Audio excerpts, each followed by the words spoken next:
ধনেপাতা সাধারণত রান্নায় স্বাদ ও সুগন্ধ বৃদ্ধির জন্য ব্যবহৃত হয়। তবে এটি শুধু খাবারের রং ও স্বাদ উন্নত করে না, এতে থাকা বিভিন্ন গুরুত্বপূর্ণ পুষ্টি উপাদান স্বাস্থ্যের জন্য অত্যন্ত উপকারী। ধনেপাতায় রয়েছে পটাশিয়াম, ক্যালসিয়াম, ম্যাঙ্গানিজ, লোহা ও ম্যাগনেসিয়ামের মতো বেশ কয়েকটি উপকারী খনিজ। এছাড়া ভিটামিন এ, ফলিক অ্যাসিড এবং ভিটামিন কে এর যোগান দেয় এই পাতা। এই উদ্ভিদ অ্যান্টিসেপটিক, অ্যান্টিফাঙ্গাল এবং যে কোনো চুলকানি ও চামড়ার জ্বলনে গুরুত্বপূর্ণ ওষুধ। অনেকেই ধনেপাতার উপকারিতা না জেনে নিয়মিত বিভিন্ন তরকারিতে ব্যবহার করছেন। জেনে নেওয়া যাক ধনেপাতার বিভিন্ন উপকারিতা। পরিপাকতন্ত্রের উন্নতি। ধনেপাতা হজম শক্তি বাড়াতে সাহায্য করে। এটি গ্যাস, বদহজম এবং পেটের অস্বস্তি দূর করতে কার্যকর।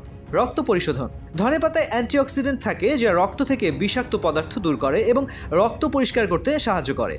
শরীরের প্রদাহ কমানো।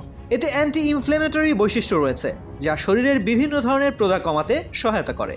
কোলেস্টেরল নিয়ন্ত্রণ। ধনেপাতায় এমন উপাদান আছে যা খারাপ কোলেস্টেরল কমাতে এবং ভালো কোলেস্টেরল বাড়াতে সহায়তা করে। ডায়াবেটিস নিয়ন্ত্রণে সহায়তা। এটি রক্তের শর্করার মাত্রা নিয়ন্ত্রণে সাহায্য করতে পারে।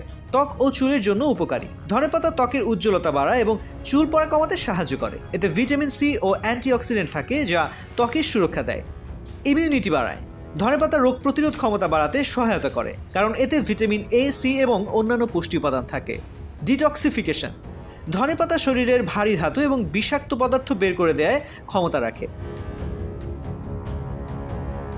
কিছু কিছু ক্ষেত্রে ধনেপাতা অ্যালার্জিক প্রতিক্রিয়া সৃষ্টি করতে পারে। চোখের দৃষ্টি ক্ষতি হতে পারে। অনেকের ক্ষেত্রে সূর্যরশ্মির সংবেদনশীলতা বা সানলাইট সেন্সিটিভিটি দেখা দিতে পারে এবং অত্যাধিক মাত্রায় খাওয়া হলে সানবার্ন হতে পারে। অবশ্য আমরা প্রতিদিন যে পরিমাণ ধনেপাতা সেবন করি তা স্বাস্থ্যের কোনো ক্ষতি করে না। অতিমাত্রায় রস সেবন করলেই ক্ষতির কারণ হয়।